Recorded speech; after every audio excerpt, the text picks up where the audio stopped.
And welcome back again, ladies and gentlemen, to another exciting episode of the Lost Podcast of Titan, a father and son journey through sci-fi series that unite our generations, where we sit on the couch virtually with you, virtually, but really, we are eating your snacks. Yeah. Yep. And these unite our generations, the snacks, and sometimes the sci-fi series. And today, we are watching one of the most renowned and award-winning episodes of Star Trek. The Star Trek episode that, when brought to bear, brings down a chorus of angels from heaven singing, "Ah, Harlan Ellison." Whenever this episode is played, there is a curmudgeon-y man wandering back and forth, demanding to get paid, and you really should pay him. Really. But I'll give a hot take right now. I think City on the Edge of Forever is good. I don't think it's the best, and I don't think it deserves all of the fucking praise it gets. But tell that to Ellison. to his face. That'd be difficult. He's 6 feet under. I'm sure he can hear you. R.I.P. Harlan Ellison. Probably, yes. I wonder if there's anything interesting on Ellison's tombstone. I need to go check that out. Yeah, well, we haven't started the episode yet. Hold on. Harlan Ellison tombstone. Oh, here we go. Find a grave memorial. Here we go. Memorial ID. Let's see. They didn't build a small Aztec-type temple with an eternal flame on top, and he's in there. I don't know. See, that's what I would have weird. thought. I am not seeing anything. Whoa, wait, what is it? What was that line in Heavy Metal? Buried in secret, so his grave wouldn't be defiled.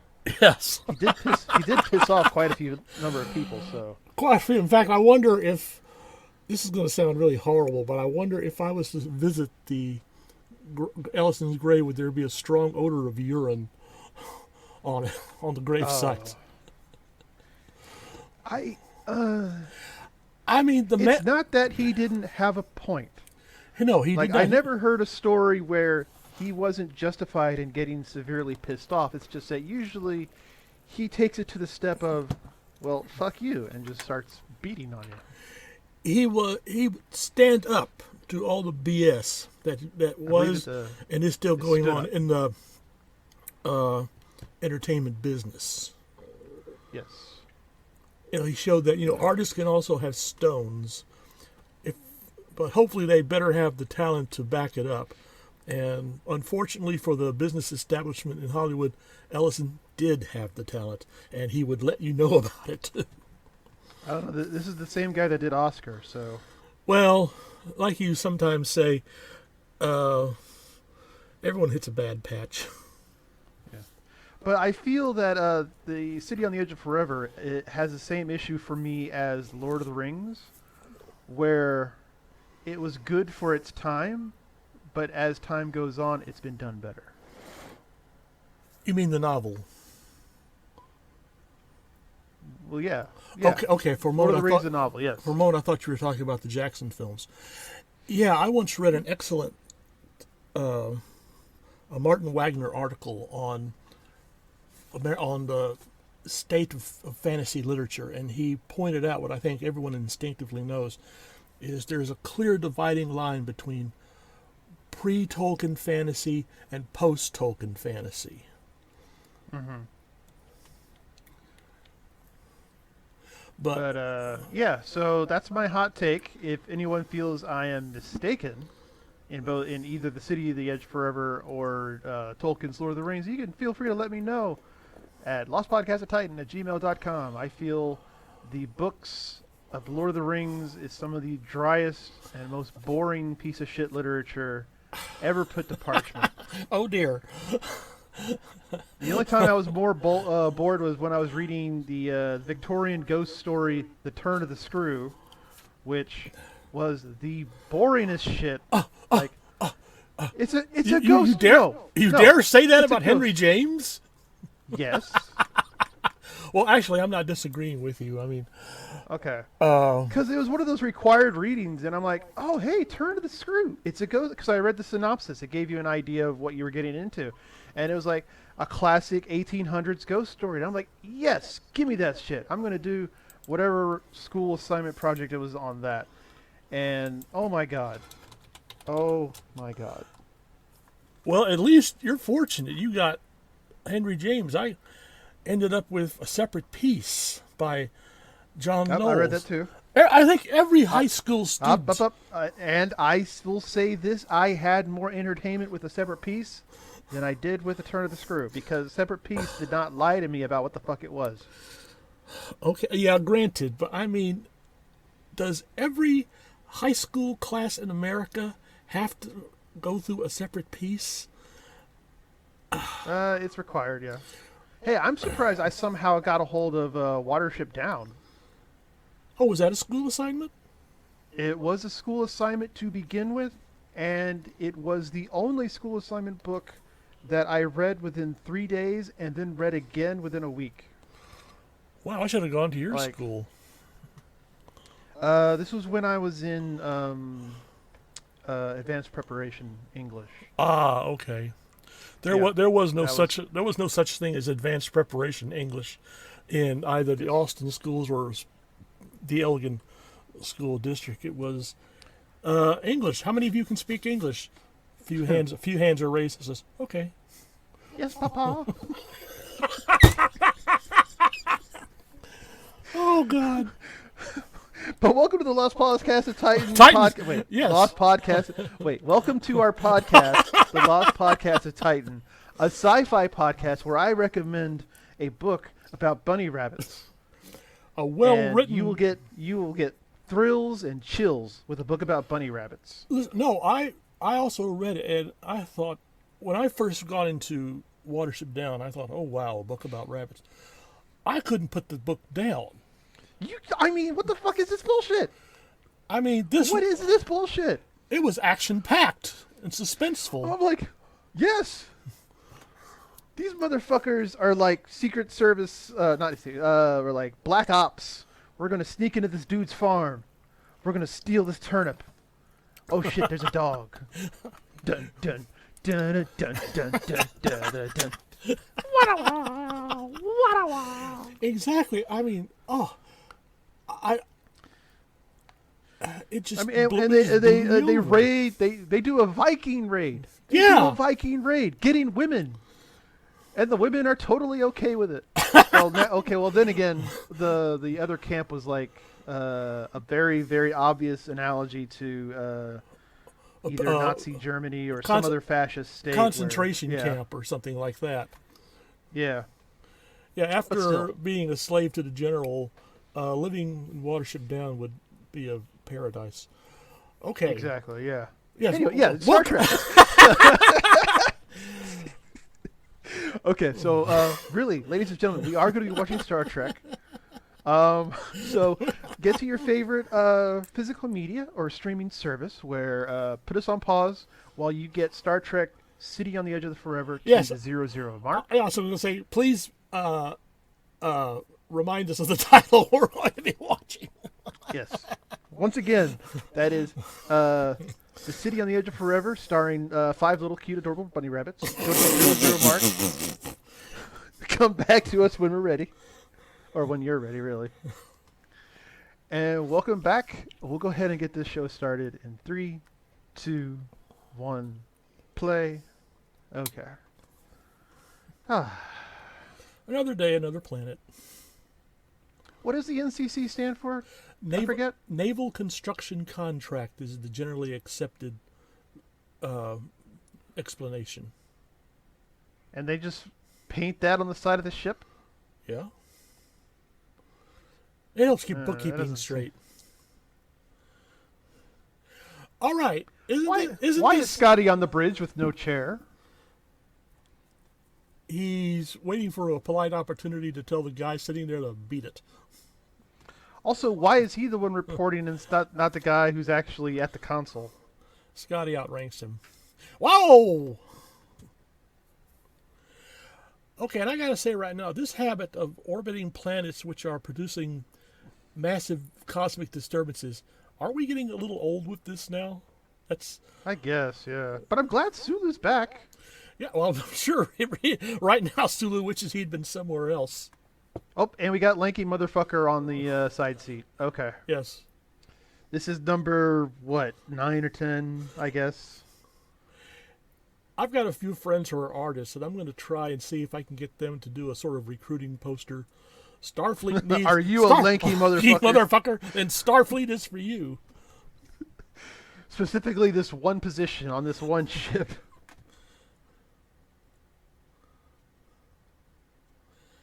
Are his eyes purple? His eyelids? Maybe.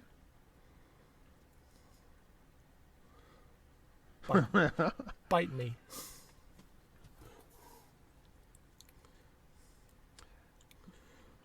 But I wouldn't be surprised if, with the cleaned up copy, we get to see some of the eyeshadow and other makeup. Yeah. Because apparently, if you don't wear any makeup at all, the camera lights basically just make your face a mirror.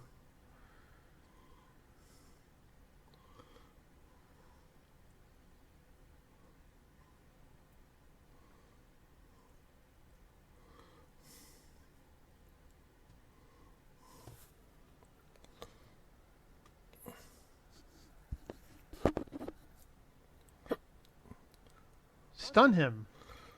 Neck pinch him. Where are Oh, there you go, yeah. Where are the two security people who are usually standing by the turbo lift doors? Well, Harlan also doesn't give a shit about continuity, so they're probably not there. Oh! What I'm wondering is, oh wait, no, the technician was coming up to fix the control panel that just blew up. All right, never mind. Okay. I get that now. Speaking of Mr. Ellison, and while we're wandering through the credits, Yes. you know that the original story outline did not feature McCoy, but rather a crewman on board the Enterprise who was dealing drugs to the crew. Really? Yes. And Mr. Ellison thought this would fly on the network. Well, it is interesting to note that he still either had confidence or complete naivete. But yeah, the Star Trek production team did not really. I read a few bits of the actual screenplay, and he was calling for shots that would have just bankrupted the entire production. Yes. And I understand this was his vision, but Jesus Christ, you have to understand, they can't do this shit. They can't build an entire city just for a slow Tartakovsky's pan shot.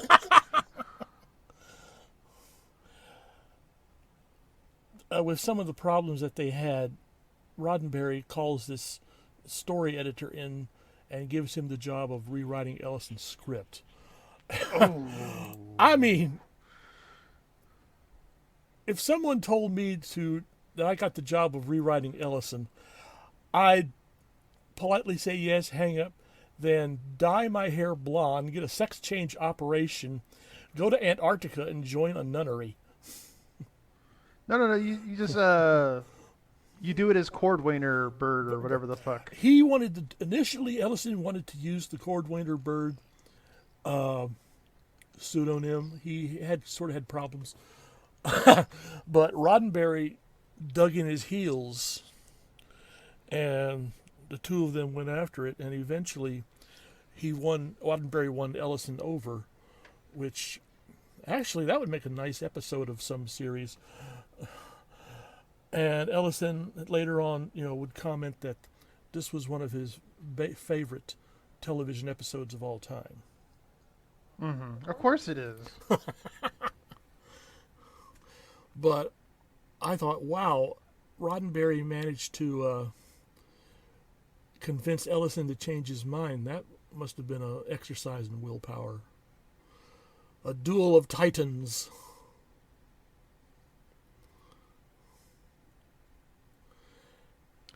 Yeah, but was Ellison like a giant at the time, or was he just a working man in the industry doing really well? He already had a reputation and several awards to back it up by that time. Were they real awards or were they bullshit awards? No, Emmys, and I think he already. Bullshit. Hush. I think he already had a Hugo or two by that time. Almost bullshit. Okay, got it. Yeah, like I think he has half a Hugo. still, yeah. In some hope for future, we get a call saying that Lost Podcast of Titan, which can be reached at gmail.com, LostPodcastAtTitan@gmail.com. is nominated for a Hugo. You're gonna tell me that you would totally ignore that and not even go to the awards ceremony. Are you kidding? They fly you out and give you free food and swag. But I don't think podcasts are nominated for the Hugo. I think there is a category that would accept them. Yeah, but that's audio drama. This is not a drama.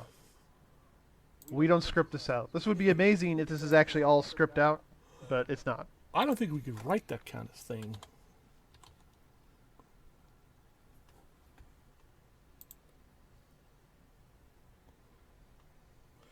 Let's see, category. You're actually looking up the Hugo category? Jesus Christ. Best Fan Cast started in 2012. Oh, there you go.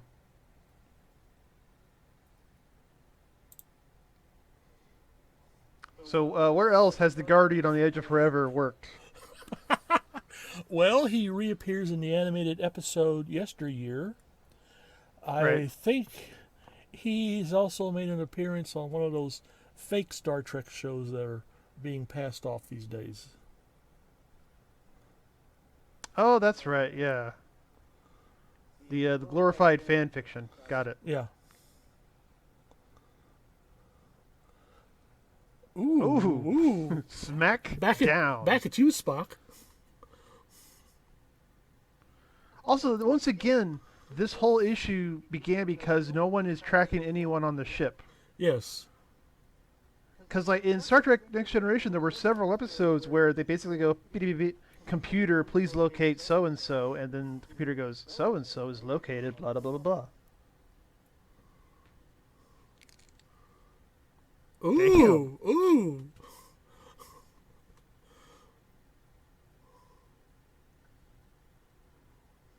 And also, if McCoy was the only human down on the planet's surface, then they should have been able to get a tighter focus and beam him back up. Mm-hmm. Oh, wow, we've accidentally tapped into the TCM film library. Yep. With footage from the Lost I, Claudius film.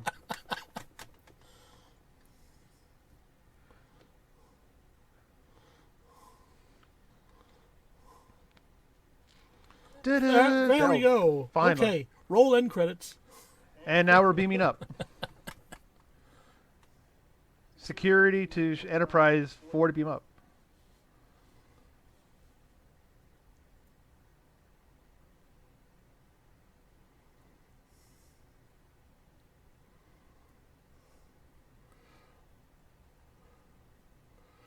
Haven't we discussed this sort of possibility before in another context? And haven't we decided not to fuck with the timeline? I think so. Also, none of that shit is in space. True.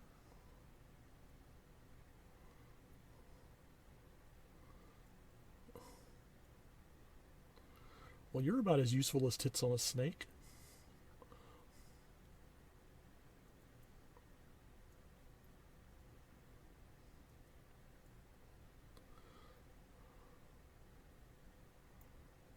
No one is looking at McCoy. Really?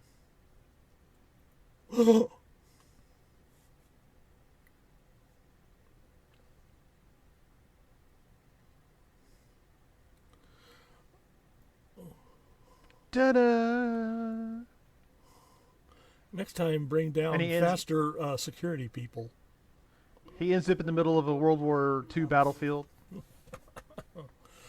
Or Pompeii, just before Vesuvius blew its stack.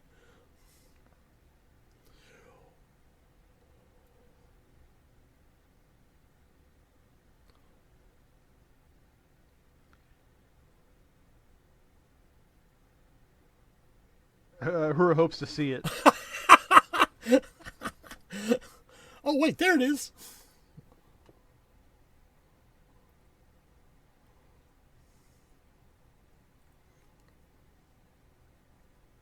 And then why are we here? They're protected by the Guardian, I think.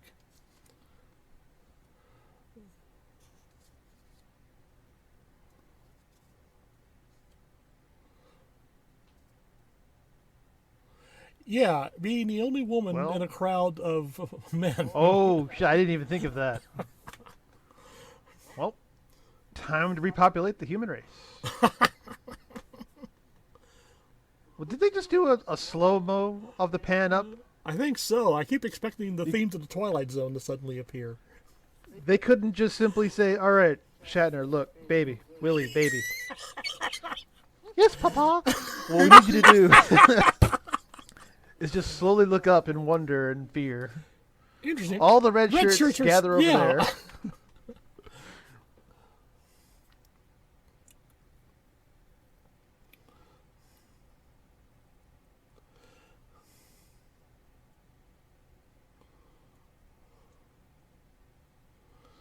Oh, bite me, Spock. We've mentioned episodes or movies of Star Trek that should be filmed. I would like to go back to that period when Vulcan was supposedly undergoing its savage phase, just to rub it in Spock's face. And all the women of the Enterprise just slowly beam down. Oh, just to watch. Then they all run. We're going to help guard the entrance. No, we're going to close the exit behind us. Oh no! Oops. Wait, is Uhura's uniform supposed to be like that? Is it? Like, what? I mean, like what? There's like one shoulder almost exposed. You're saying it like it's a bad thing? Well, you know what I mean. Like I thought it was from the explosion on the ship earlier. Oh. And I was about to make a comment like just one explosion and whoop! Oh no. Well, Starfleet always likes to promote the best assets of its crew people.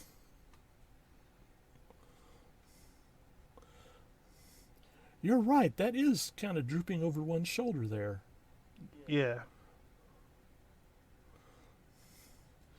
No, I would not like to travel to America in the Great Depression. Also, would it be easier to go, hey, Guardian, baby? Yes, Papa. What I need you to do is go to Vulcan around this time period. We'll go there, explain logically to the Vulcans what's going on. We'll then use one of their ships to go to Earth, grab McCoy, and there you go. Oh, Spock, just let it rest. And we are once again in the Paramount Back 40 lot. Mm-hmm. Come on, Spock, make a comment about the car.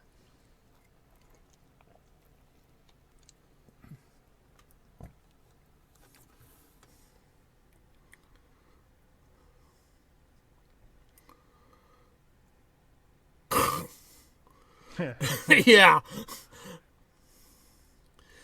Oh wait, I think I just noticed there's like different emblems on their emblems. Like Spock has a planet of some kind, and I'm trying to get a closer look at Kirk's. No, that's the yes. Oh, that's an actual 1912 Apperson Jackrabbit. No, Spock is wearing the standard science department logo, and Kirk is wearing. Yeah, what I didn't realize is that there's see basketball. Yeah. And shooting star. I didn't notice that. Oh yeah, the engineering badge carries sort of a twisted lightning bolt. In broad daylight, I mean, yeah, I guess desperation leads you to do some incredible things.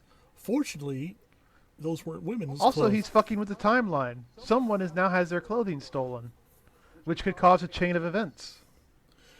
Well, I could say or it could be opined that leaving clothes out in the open in 1930s America would not have been a great idea.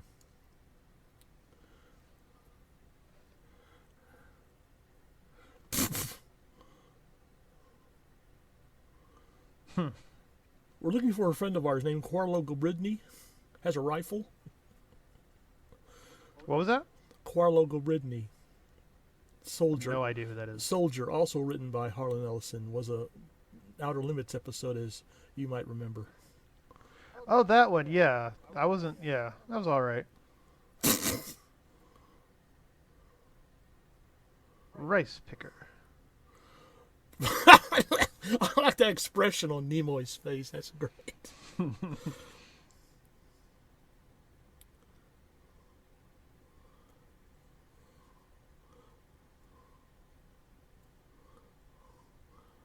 Raise them and spread them.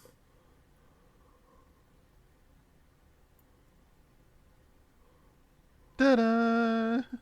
In front of witnesses.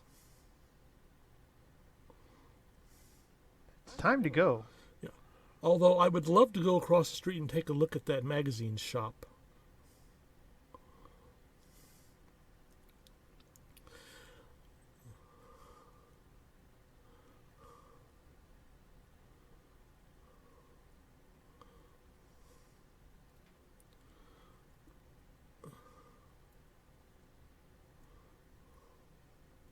Haha. No one will see us in this speakeasy. Oh shit. No, Welcome, have a drink. No, that's the mission house. Yeah, I know. Although one would think that as dedicated as the mission house workers were, someone would sweep up down there.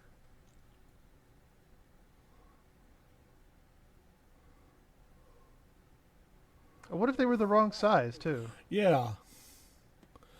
I mean, amazing how in these situations, not just here but in other movies and TV shows, our heroes always manage to find clothes that fit.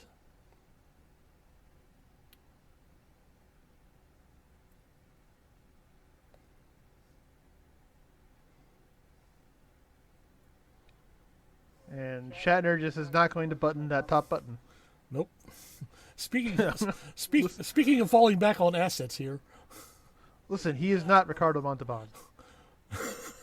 That would be awesome. That would be awesome if he did a guest spot here as well, and became like a friend of Kirk. Well, they would appear later on, but not on the best of terms. No, but I mean, like it's a different character Oh, okay. who maybe makes an offhand comment. He's studying genetics and hopes his son will also study genetics. Da da da da da. Because the genetic wars were in 1990, I think. Yes. So.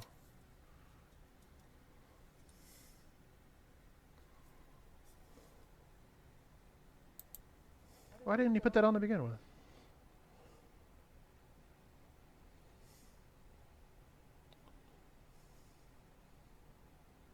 The incredibly lovely Joan Collins.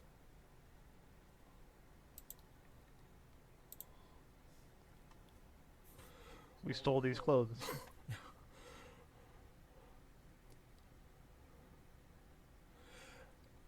Collins had never heard of Star Trek, but then she was offered the role of Edith Keeler, and Collins' young daughter goes up to her and says, Mommy, please go be in Star Trek, Mommy.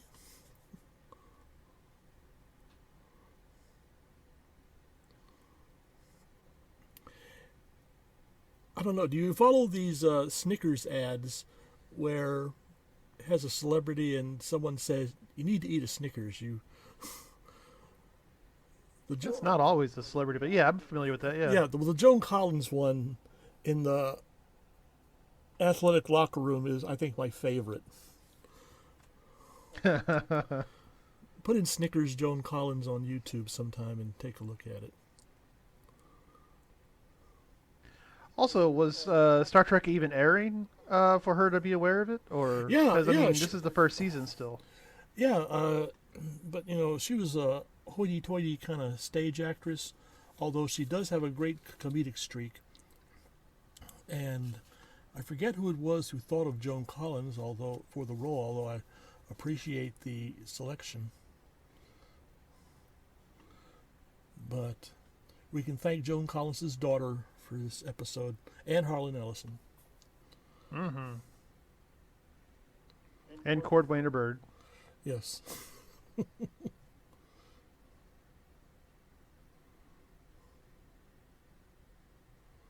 It's called Bread Spock. Oh no. No, no, no. Yes, yes, yes. No. Yes. No. Yes.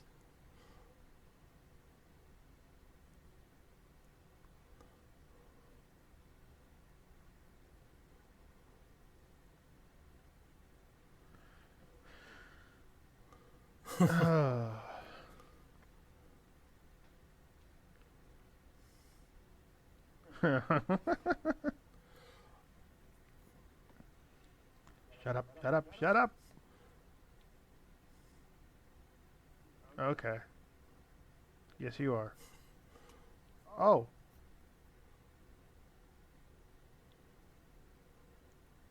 Oh, see ya.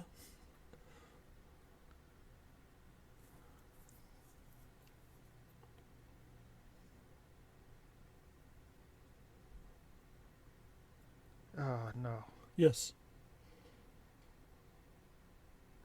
And remember, it's Oh, Lord. it's our Lord and Harlan Ellison that has penned these very words.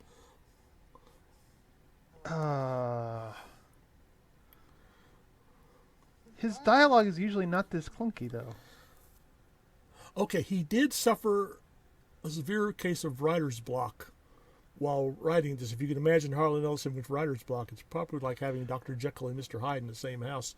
And Roddenberry had to bring in someone to help flesh out the episode. So this might have been that person's words we're seeing here.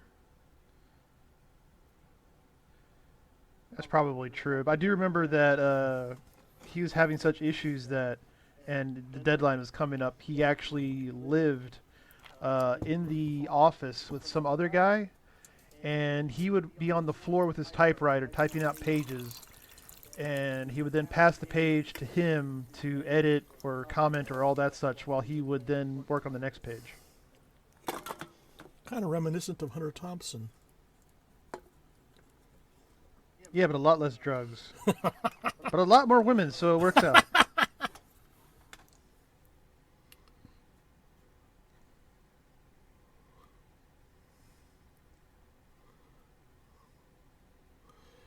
Yes, I didn't go through Starfleet Academy to end up a bum in 1930s America.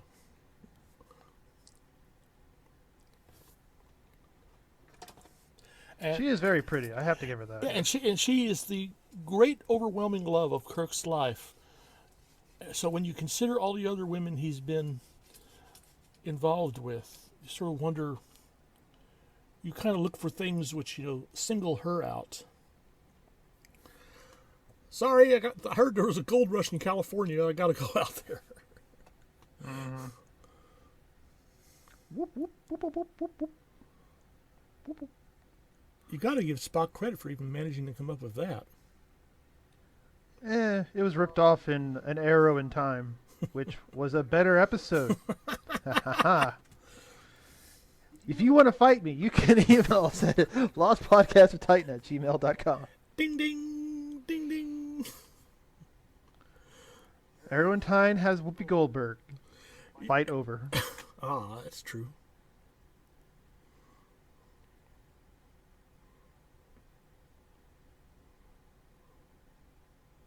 Just English.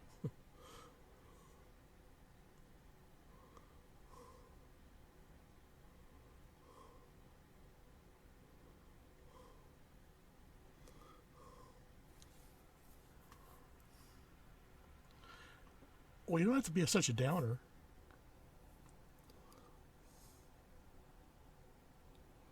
Oh, fuck you. I will say that Ellison has written better than this. Yes. In fact, I was rewatching A Boy and His Dog a few days ago. Oh, I'm sorry. Oh, I love that film and the story. He managed to get that much baloney on Well, then again, prices were different back then. Why doesn't he just wear that hat all the time?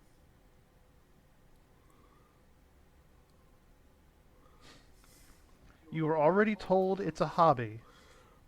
You were already told it's a hobby. Hobby. God damn it.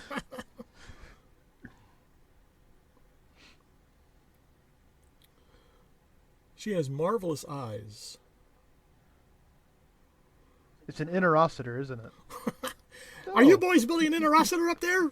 No. No.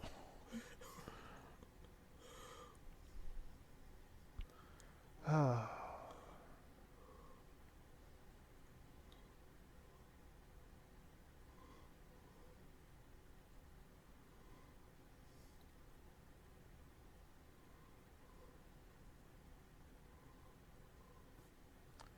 It's time to beat some bums up.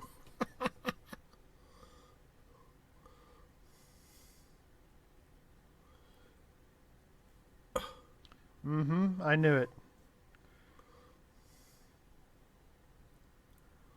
He's a thief.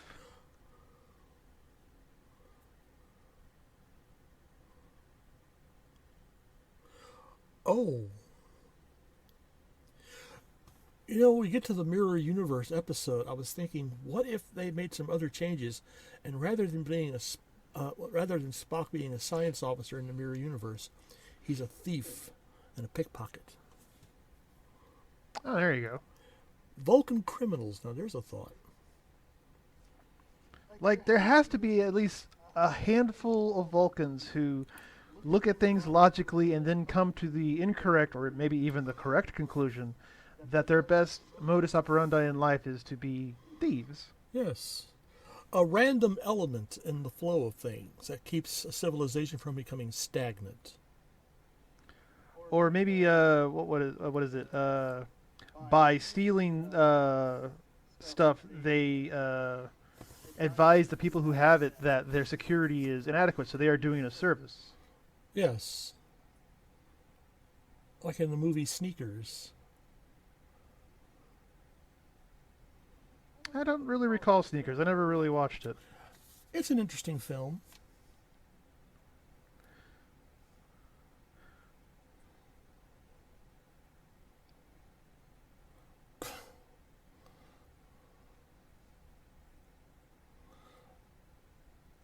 Observant little piece of fluff, isn't she? I also don't think this has the love of Kirk's life, really. Really? Yeah.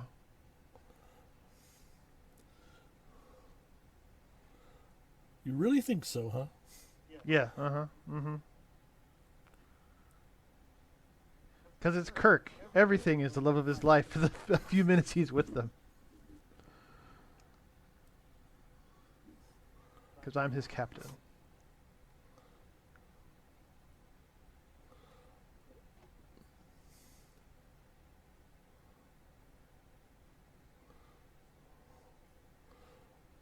Yeah, well, I was raised to mind my own business, so.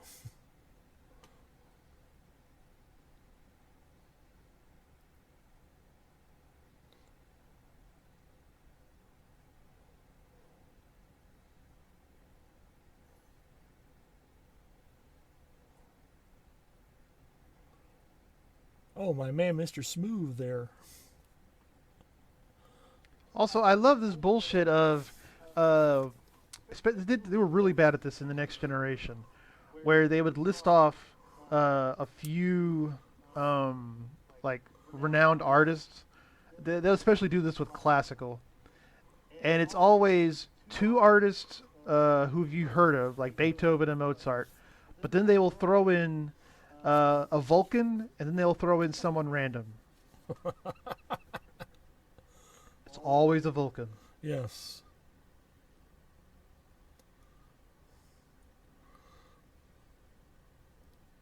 Would have been interesting if it went on and say social worker killed by someone pretending to be a captain. And that's how my mind works.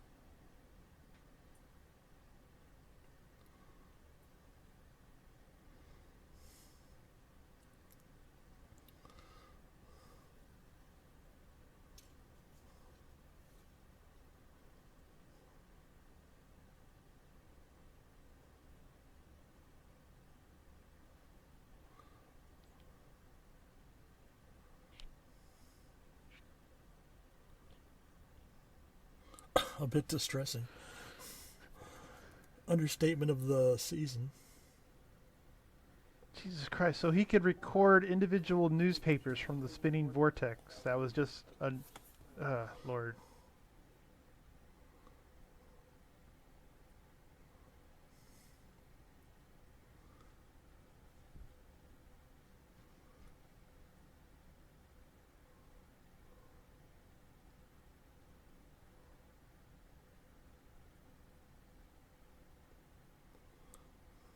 And you think he would have built it so that it wouldn't overload? Well, Spock knows his beans concerning technology, but remember, he's working like literally like the comet was with stone knives and bear skins.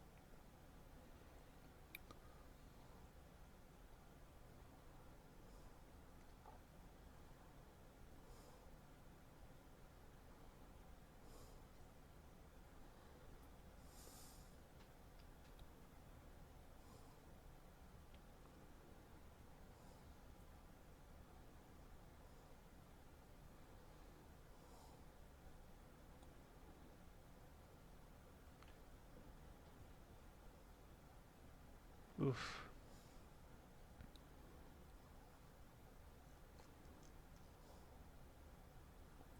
Yes, But the they tread are. marks were Goodyear 1931 wide size. Which were popular during the Depression of this time period.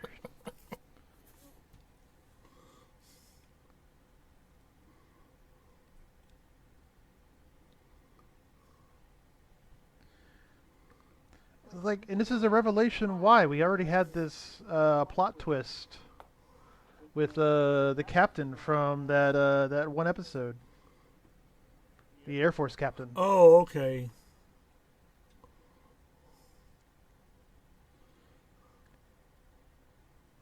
The initial, oh, he can't be that important. I have no record of him. Oh wait, nope.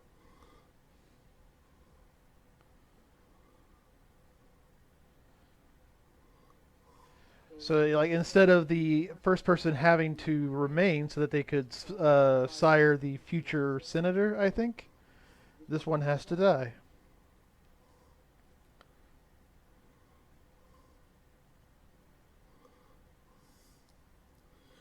So here we are in the Great Depression. People are out of work. People are very desperate. And the milkman still leaves the bottle of milk out on the door where anyone can come Yeah. along and just pick it up.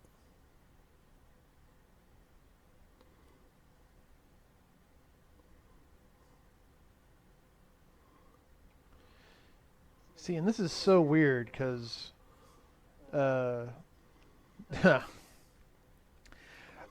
have enough media to know what a milkman is, and that it's such a not even a major point, but an ubiquitous point in lots of series like Star Trek, cartoons, etc., etc. But I've never seen a milkman. They were already, had it already faded out by the time I came along. But, Well, apparently they are coming back. I have a friend in somewhere on the East Coast, I think, but they're trying to go like all natural, and they get their milk delivered from an actual farm. oh. Now, when I was in first or second, at least through second grade, those of us in school were still getting uh, milk at lunch in bottles, little bitty bottles.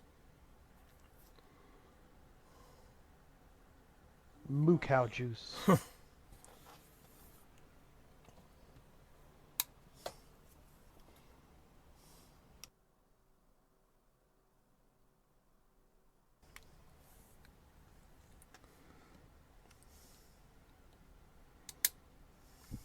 Wood alky. What the fuck is wood alky? Short for wood alcohol.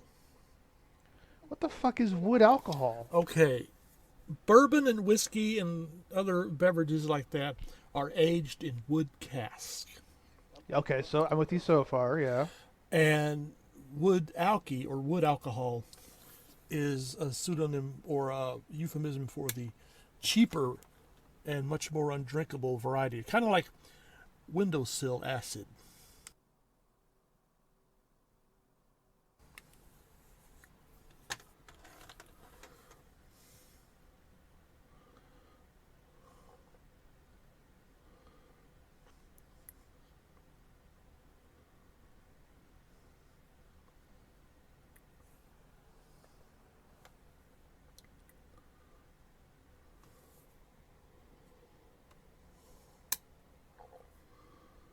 Well, at the rate you're going. Really. Scalpels, cut, blood, death, pain. Aspirin. God.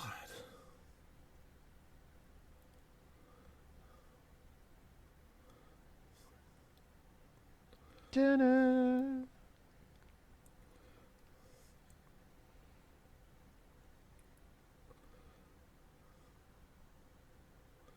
No, he doesn't have any milk on him. Nope. But he does have. Why was he... Okay, I must have missed something. Why was he carrying a phaser in the first place? Plot convenience. Harlan Olsen is not known for good writing. Oh! No, but didn't he take it from one of the security people he attacked? Oh, that might have been it.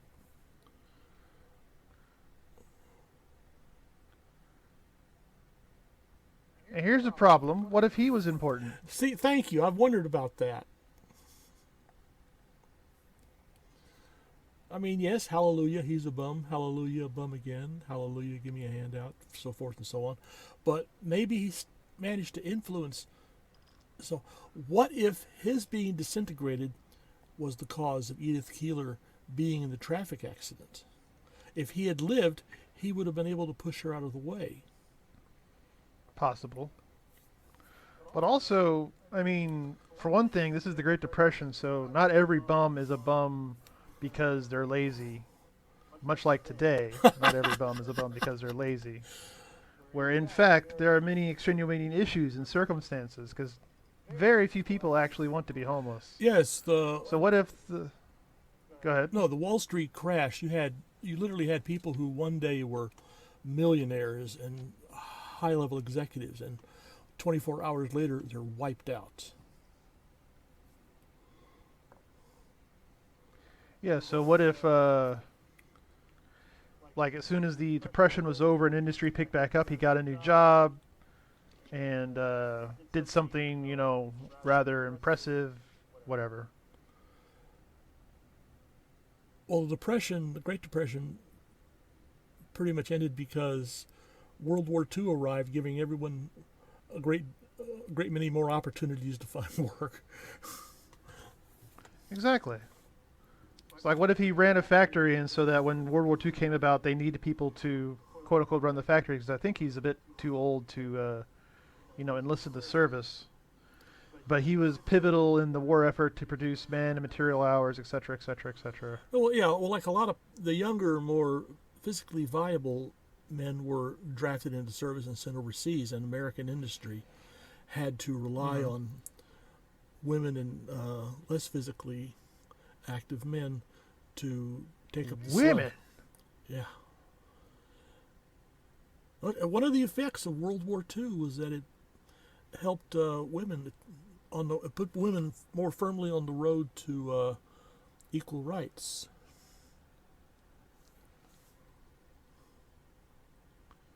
But they already had the vote. What else do they want?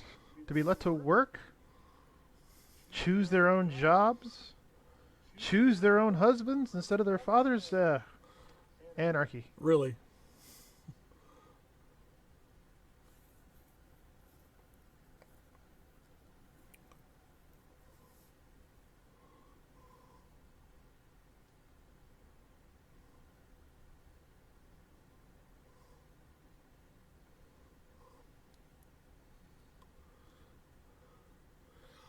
Oh, let's all dump on McCoy right now. Exactly. So clearly we must kill Edith Keller right now. Clearly we must push her into the car.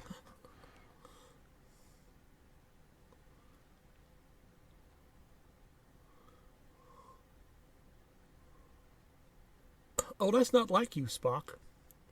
Exactly. You probably know when Chuck Berry first released Maybelline.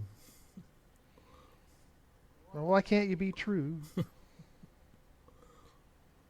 Oh, Jesus Christ. Oh, come on. Be a little sentimental. No, sorry. No, this is Kirk.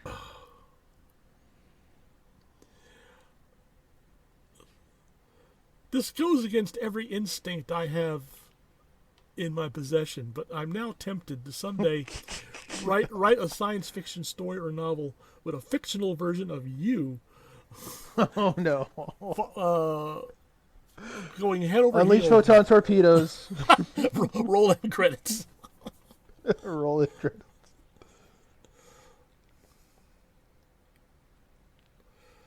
I mean, one of these days, your cynicism is going to push you off a very great height.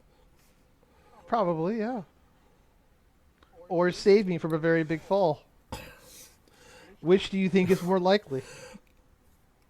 Given the history of our family, I don't have that much money to gamble.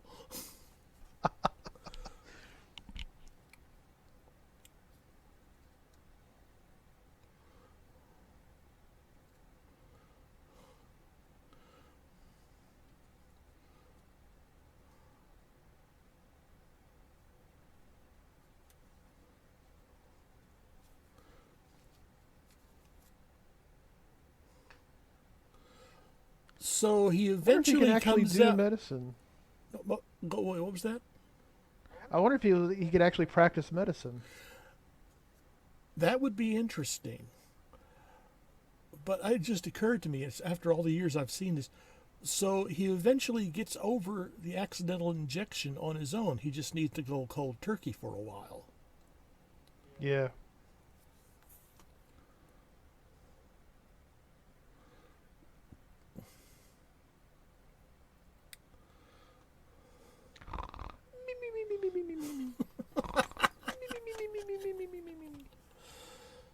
And in the next room, Nurse Chapel is trying to work, and she's got a pillow or something pressed close about her ears.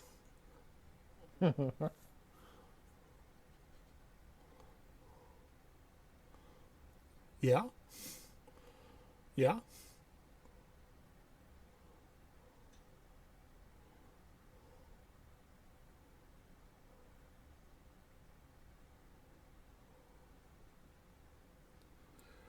Yeah.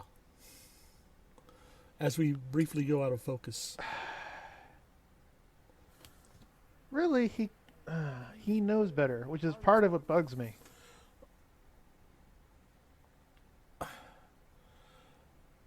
It's Like, is he planning to stay in the past? oh, that's an interesting concept. Or take her No, back. it's not. Or take her back with him. With those ears? Listen, Kirk has never had a love interest in the past that he brought back to the future. That's just not done. Well, okay, she doesn't qualify quite as a love interest, but what about the marine biologist in Star Trek The Voyage Home who ends Well, that was what I was referring to, Snidely.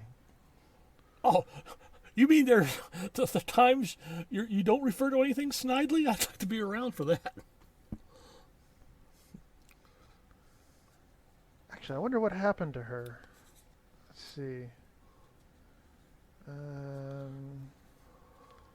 Star Trek 4.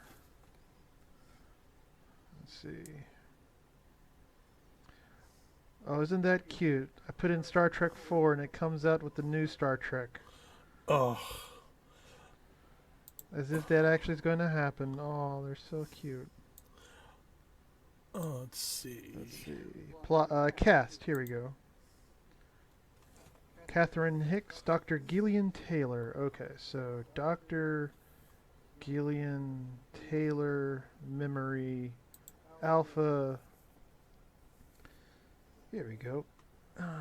Let's see. History, blah blah blah. I need you to start a website for information like this, and you would call it blah de blah. Exactly. After being transported to 2286, she became the inaugural patient of the Federation Department of Temporal Investigations Temporal Displacement Division. Good lord. Let's see. Apparently, she was helping George and Gracie with a mysterious illness that they got. That's a short story.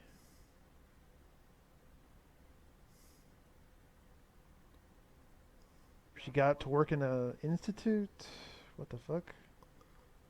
She went on a boat trip with Kirk for a month to examine dolphins. Ha ha Yeah, ha. that's their story. And you're saying like that's a love interest, especially when she refers to him as a spectacular kisser. No, she wasn't quite a love interest, as just a person of interest, like they say in the police reports. Not to the level that Edith Keeler was, or even some of the other girlfriends that he ended up with. And let me see. Oh wait. Oh no.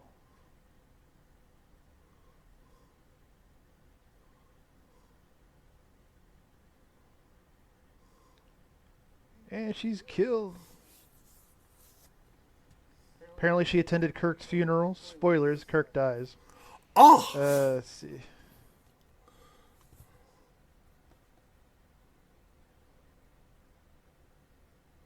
She wrote a book called "Whales Weep Not: My 300-Year Voyage Home with George and Gracie." Good lord. was Kirk mentioned in the book? Probably not. I shouldn't be laughing or making jokes. I mean, this is a real tragic moment here in Star Trek. Yes, I'm enthralled. And in 2310, she went to study an oceanographic study on a planet Pacifica with Harpo, the son of George and Gracie. So she had an interesting life. Kissing Kirk, attending funerals, and doing oceanographic surveys with Harpo.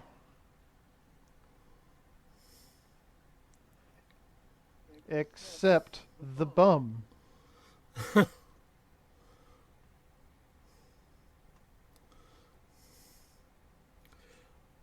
And because the bum disappeared, they beam back up to find that the rest of the Enterprise crew is composed of salt vampires. Everyone is a salt vampire, Yes. except Kirk.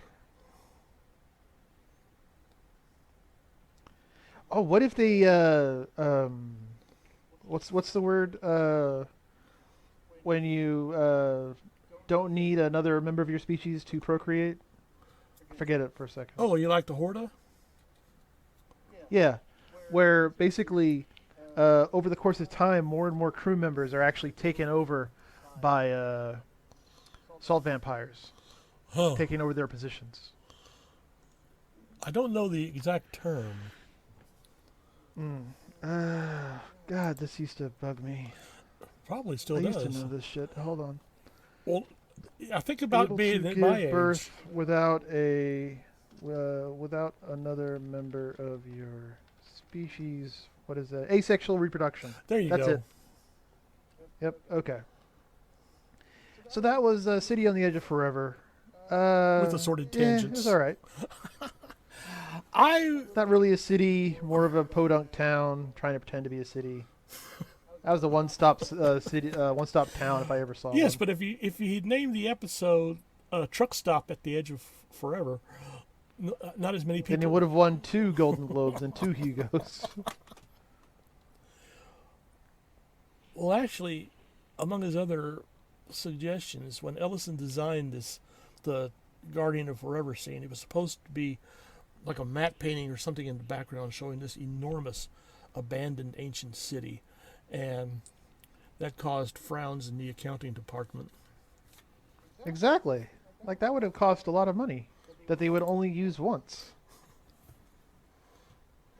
Actually, I wonder where they store old matte paintings for movies and TVs. Like, I let's see. hate to tell you, but I think a Matt? lot of them end up destroyed. Aw. For Hollywood. I, Let me see. I do admit I would like to spend a couple of days going through the props department of a major studio. So I'll bet I'd find all sorts of neat stuff. I forget which studio it is, but they have a room where all their prop weapons are, rifles and such for World War II and other time periods. In case you're going to do another war movie. Oh, well, there you go. So, what did you think of City on the Edge of Forever? Okay, I'll give it an A minus, which might surprise people who know that we consider Harlan Ellison just shy of the deity. Like I said, he's done better work, but Definitely. in fact, for Outer Limits, I think his Outer Limits work is better than City on the Edge of Forever. But people will remember him more for City on the Edge of Forever than they would for, say, Soldier or Demon with a Glass Hand. I'll give this a solid B. It's the Tolkien time travel scenario where really they did it better later on with and I'll point to it. The Next Generation's Arrow in Time is basically the same story, just done better. But vice versa, they had Next Generation had the Naked Time episode, which was done worse than the original series episode, Naked Time. But it did have Data boning Tasha Yar, being fully functional and well versed in multiple techniques. Yes. Although Star Trek: The Next Generation did do a lot of good time travel work, Yes. But I think none of them were as good as the Red Dwarf episode White Hole. Well, I mean, it's Red Dwarf. You can't really beat Red Dwarf. That's true, but it's amazing to consider that 30-minute or 25-minute discounting commercial British comedy show did more with time travel than all the time travel episodes of Star Trek: The Next Generation. And especially for that scene where everyone's gathered in a room and Kat goes, "What is it?" "I think it's a white hole." But what is White hole spewing time back into space? But what is it? Just kidding. Someone hit him. But what is it? Just kidding. That's a brilliant scene. I wish I could have written something like that. Oh Lord. It's real weird. In the American version of Red Dwarf, Oh Lord. it was just horrible. But they did have Crichton, and Crichton being Crichton was the odd one out because no one else seemed to be who they were supposed to be. Like Lister was trying to be handsome. Like, what the fuck is this shit? Yeah. And they almost had the guy who was Rimmer, but his agent talked him out of it. Like, nope, back away. You don't, nope. Really, there's nothing going on here. Just keep moving along. It's Americans. What the hell do you want? Yes. Like the American version of Absolutely Fabulous, which I have not seen, but I've heard it sucks pond bottom. Yeah. There are some things, and yes, this is still Lost Podcast of Titan, and Star Trek was somewhere in this podcast, I've seen to recall. But there are some things that can be done in Britain, but not successfully reproduced in America, and vice versa. Yeah, well, with the BBC, I think they had more leeway to do art instead of trying to appease some kind of Lower common denominator. Exactly, yeah. So you could have shit like that. Yes. That's what we need to do. The British BAFTA Awards, their version of the arts award shows, they need to have an art program where today all of British artistry gets together to honor shit like this. Well, speaking of, it's not like they hit home runs all the time. I mean, they have Doctor Who, which is complete and utter trash. So that's right. Shots fired over the bow. T dumped into the ocean. Yes, but what's that? But you want to go, Gov? You can email us at lostpodcastoftitan@gmail.com. But I am, at the point where there is just some bait I am not going to pick up. Aw.